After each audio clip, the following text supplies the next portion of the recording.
Þá ætlum við að halda áfram hérna í föstudagþættinum og ætlum að ræða aðeins jarðböðin við Mývatn og speglar aðeins svolítið í framtíðinu og kannski sumrinu. Verið velkomnir, herramenn.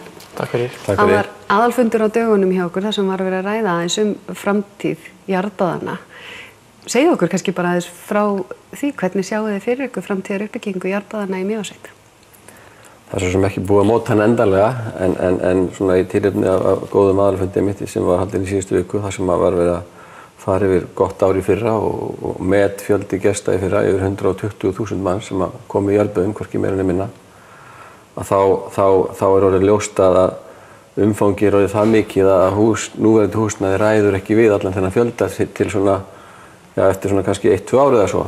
Þannig að við þurfum að fara að huga til framtíðar og horfa til hennar og stækkunar á jarðböðunum og alveg ljóst að við þurfum að vera klár þarna með nýja og bætta aðstöðu bara helst innan svona cirka 2-3 ára.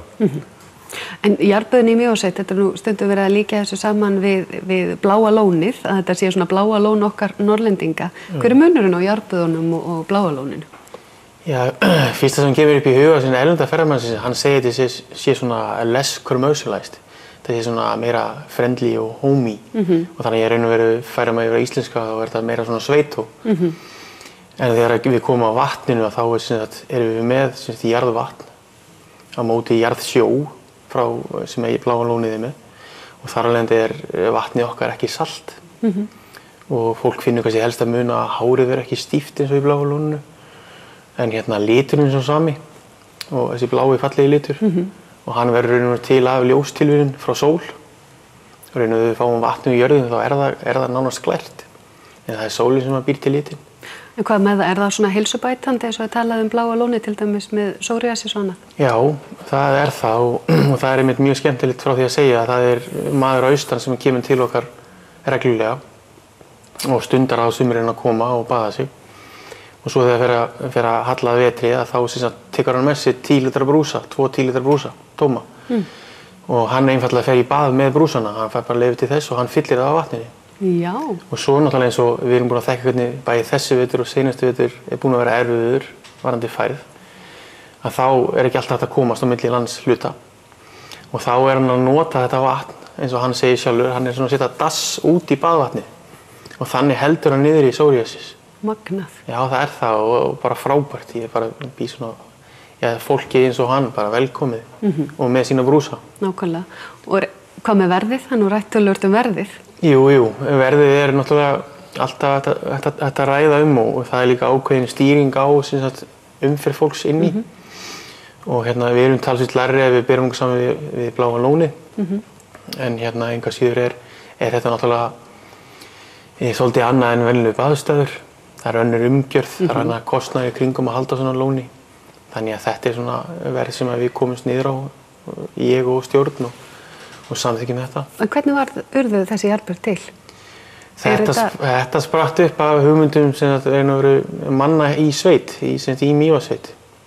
Og hérna að baða sig, það var til eldgömul menning þess að baða sig í sprungum og gjám og meira sér að skríða í heitan sand, sko.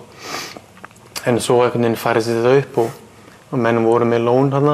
Og það var bara til af náttúrunar eða er þetta? Það byrjaði held ég með skúr. Það byrjaði með skúr, sko.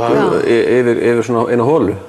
En lónið sjálft var til bara náttúrulega? Ekki þeirri mynd sem er í dag, nei. Þetta er manngert þá? Já, það er það, sko. En náttúrulega, við fáum vatnið úr iðrum jarðar og það kemur á 2000 metra dýpi. Þannig það er ekki búið að aldursgreina allavega svo ég viti en þetta hleypur örugglega á milljónum ára.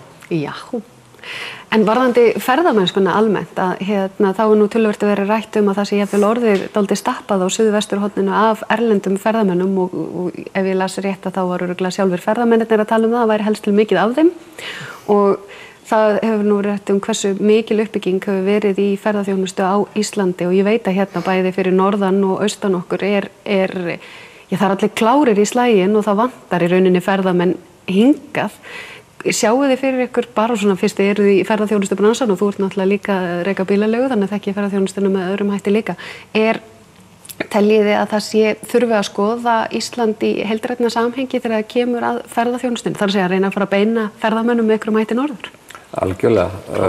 Bara létta á, eins og þú segir, álagi á Suður- og Vesturlandi.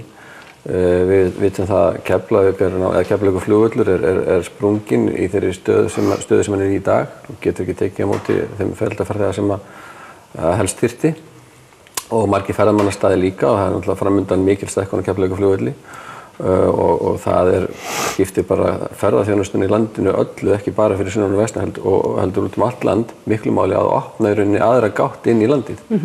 Og þar horfi ég náttúrulega til alþjóðaflugvallar á Akureyri eða Egilsstöðum eins og er nú þegar komið í umræðuna.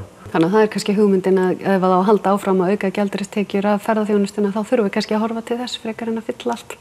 Algjörlega, horfa til þess að fá inn annan flugvöll og út á landi einhvers staðar sem að dreifa ferðamönnunum og svo náttúrulega þarf að byggja upp þessar staðir eins og við erum að gera núna í Jarðböðum. Við erum að fara þar í hundruða milljóna króna fjárfestingu til þess að vera í stakk búin þegar við erum endanlega sprungin með núverandi aðstöðu til að geta tekið á móti fleirum. Þannig að það er bara á teikniborðinu þegar það fara að stækka mikið. Já, við þurfum að gera það og ef við ætlum að halda upp í upptöknum hætti hvað snerti þjónustu og þetta persónulega þá þurfum við að stækka.